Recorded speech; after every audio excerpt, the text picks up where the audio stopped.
Hello, everyone. Welcome to my YouTube channel. I have been sitting here thinking about our girl, Josslyn Jax, and let me tell you, my heart just goes out to her, but at the same time, I find myself shaking my head at the television screen. You know, I have lived a fair amount of years on this earth, and if there is one thing life has taught me, it is that loose lips sink ships. It is an old saying, but it is as true today as it was 50 years ago. Josslyn is a bright young woman full of fire and passion, but bless her heart, she has got a terrible habit of letting her mouth run a mile a minute before her brain can catch up. This week, it looks like she is going to say way too much to the wrong person, and I am sitting here practically biting my nails, wondering just how big of a mess she is about to make for herself and the people she loves. Now, let us talk about this whole World Security Bureau business. In my neck of the woods, if you are a secret agent, the key word there is secret. You take that information, you lock it up tight, and you throw away the key. But with Josslyn and her mother, Carly Spencer, it seems like half the town of Port Charles already knows she is working for the WSB. It is like a small town gossip mill. You tell one person, and suddenly the lady at the grocery store checkout is asking you about your classified missions. Josslyn really should know better than to divulge anything about her involvement with the agency. But because her cover is practically blown locally, she is not likely to ever be sent on a real undercover mission within the city limits again. It just goes to show that sometimes the biggest threat to your career is your own inability to keep things quiet. Because of all this chatter, Jack Brennan is keeping Josslyn firmly planted at a desk in the office. Now, I know what it is like to be young and full of energy. You want to be out in the field, making a difference, getting your hands dirty. Josslyn absolutely hates being stuck behind a desk, and I can understand her frustration. She feels like a racehorse locked in a stall. But Brennan is a smart man, and he is currently knee-deep in investigating Jasper Jax Enterprises, or JJE for short. This is where things get stickier than a jar of molasses left out in the summer sun. Brennan is looking into her own father's company, and there is a very real chance he might try to use Josslyn to get on the inside. I have been pondering this, and it seems to me that Brennan might want Josslyn to accept the CEO spot at JJE as a cover story, a way for her to investigate the company from the top down. But let me tell you, mixing family and government investigations is a recipe for absolute disaster. That is stepping into territory that is way too personal for a young woman who still loves her dad.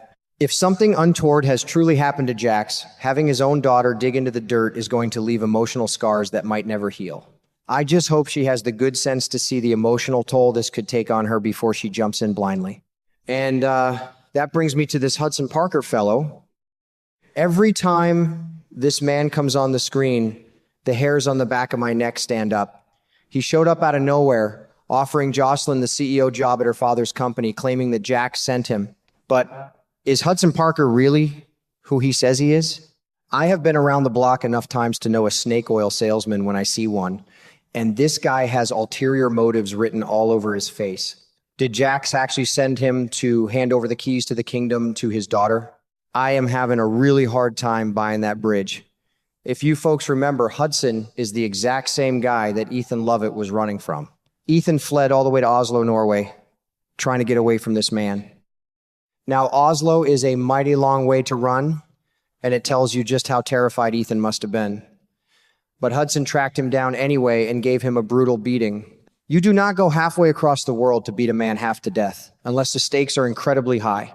It makes me wonder about the Australian connection here. Ethan grew up in Australia, Jax lives in Australia, and it is highly likely that Hudson grew up down under as well.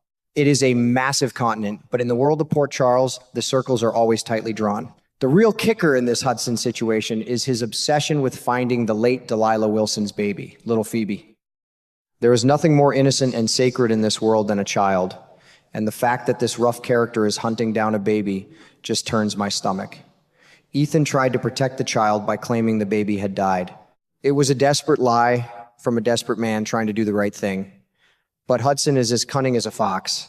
He had bugged Ethan's hotel room, and he knows for a fact that the baby is still alive. This makes Hudson incredibly dangerous.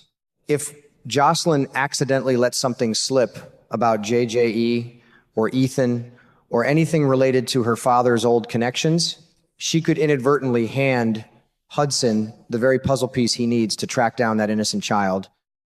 The thought of it just makes me want to reach through the screen and tell her to keep her lips zipped. But, as I sit here mulling it all over, I realize there is a completely different angle to this whole mess.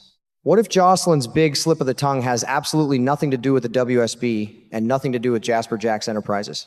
What if she says too much to someone else entirely and it brings a whole different kind of nightmare to her doorstep? We all know that Josslyn and Trina Robinson are the best of friends. They are like two peas in a pod. Even though life has gotten busy and they are not able to spend as much time together as they used to, that bond of sisterhood is still as strong as oak. Trina is such a sweet, genuine young woman. She is the kind of girl you would be proud to call your own daughter or granddaughter. And right now, my heart just breaks for her because she is dealing with a terrifying situation. Trina appears to have a stalker, and folks, there are a few things in this world scarier than the feeling of being watched by someone hiding in the shadows. Nobody knows exactly who this creep is. The suspicions are currently bouncing between two young men, Quinn and Simon. Now, when you are dealing with a stalker, every single piece of information about your daily routine, your whereabouts, and your relationships is a weapon that can be used against you. Trina needs a fortress of privacy right now. But this is where Josslyn's chatty nature could become a fatal flaw. Let us look at Simon first. From where I am sitting, Simon and Josslyn do not run in the same circles. They do not really know each other. And more importantly, Simon probably does not even know that Josslyn and Trina are such close friends. So the chances of Josslyn striking up a casual conversation with Simon and accidentally spilling the beans about Trina are pretty slim.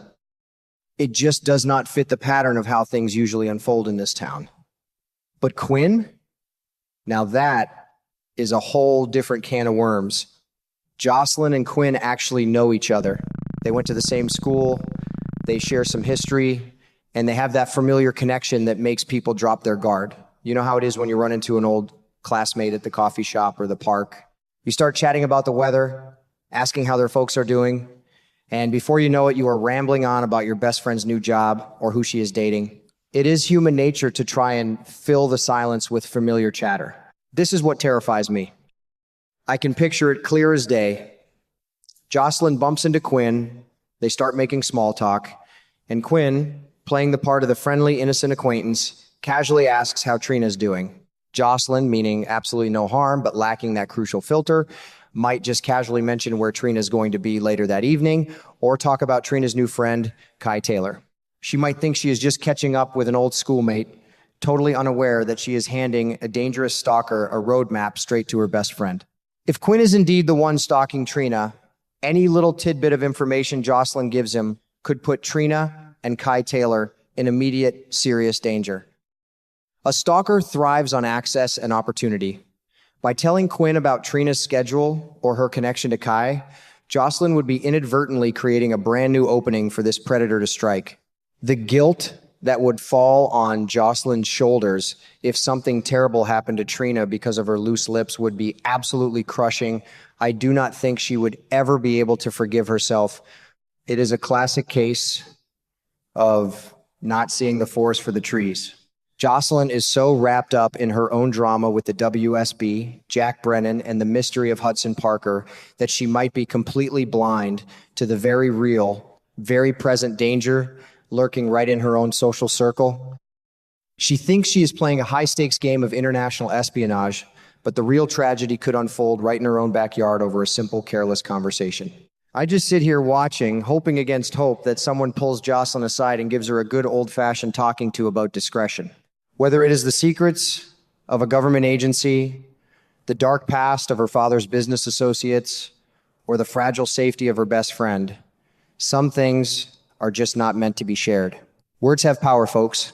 They can heal, they can comfort, but in the wrong hands, they can cause a world of hurt. I guess we will just have to keep tuning in, keeping our fingers crossed, and praying that this young lady learns the value of silence before it is too late. It is going to be a bumpy ride, that is for sure, but I would not miss a single second of it, and I know you all feel the exact same way,